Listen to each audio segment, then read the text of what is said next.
Minor Threat were a hardcore punk band from Washington, D.C., who existed from 1980 to 1983.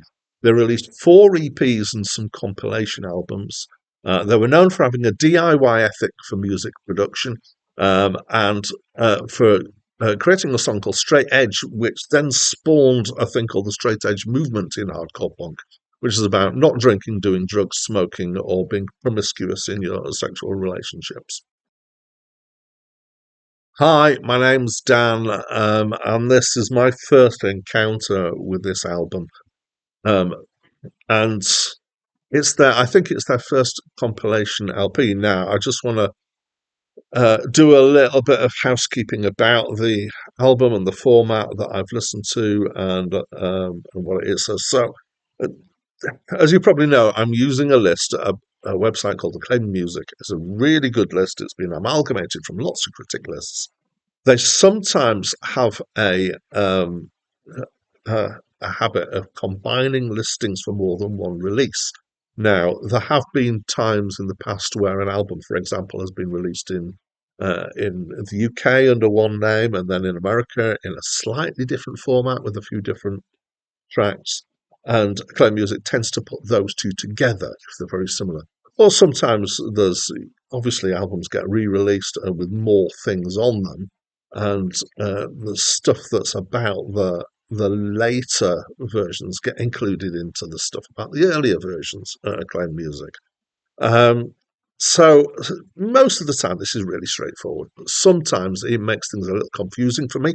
So I try to make intelligent decisions about what I'm actually going to listen to review for this. On this occasion, it was one of those kind of more confusing ones because they've given the year as 1981, but they've listed it as EP for 1981, LP for 1983, I think that is.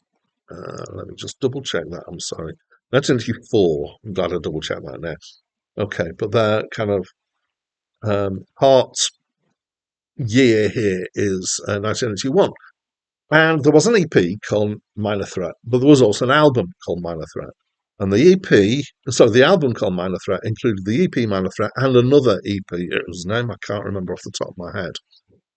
So I'm actually reviewing the LP that came out in 1984 because on the grounds that the 1981 EP is not an album.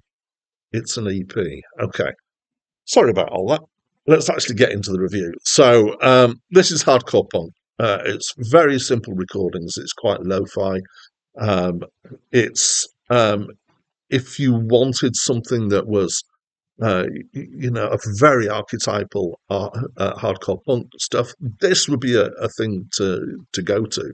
It's got fast, crunchy guitar. It's got mostly inaudible bass. It's got fast lo-fi drums, and it's got almost indecipherable shouting. And it is a very pure expression of hardcore punk. It feels like a series of angry outbursts.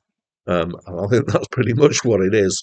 It's skilled enough with its playing, but very rough around its edges, full of aggressive energy and somewhat loose in its timing.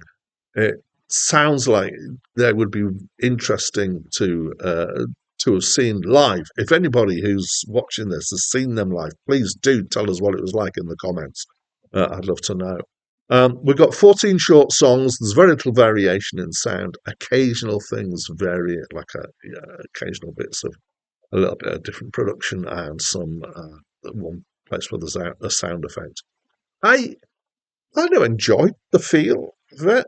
It's got this kind of infectious energy to it, but only a bit. It wasn't, my favourite of punk that I've come across. When I could hear the words, there's quite a bit of swearing in here. The first song I could maybe pick out a bit more. There seems to be an attack on a religious person. I think possibly somebody specific rather than just religious Christian people in general. It doesn't have a sense of humour, which some punk does. And to be honest, I think that's more British punk that has that kind of quite sardonic sense of humour, which could be a shame. That's unfair. I think there are American bands who have had that kind of sense of humour as well. I can kind of hear them in my head now. So I didn't hate it. I'm not a fan. It wasn't that great for me. I can see how there might be some people who really love this, but then there are people who really love hardcore punk, and I'm not one of those. So, what am I going to do? So that's what I think. Please let me know what you think of this album by leaving a comment and not just letting me know, obviously letting the world know, or that portion of the world who can be bothered to read the comments under a relatively obscure video on YouTube. And that's it from me for now. What happened to you?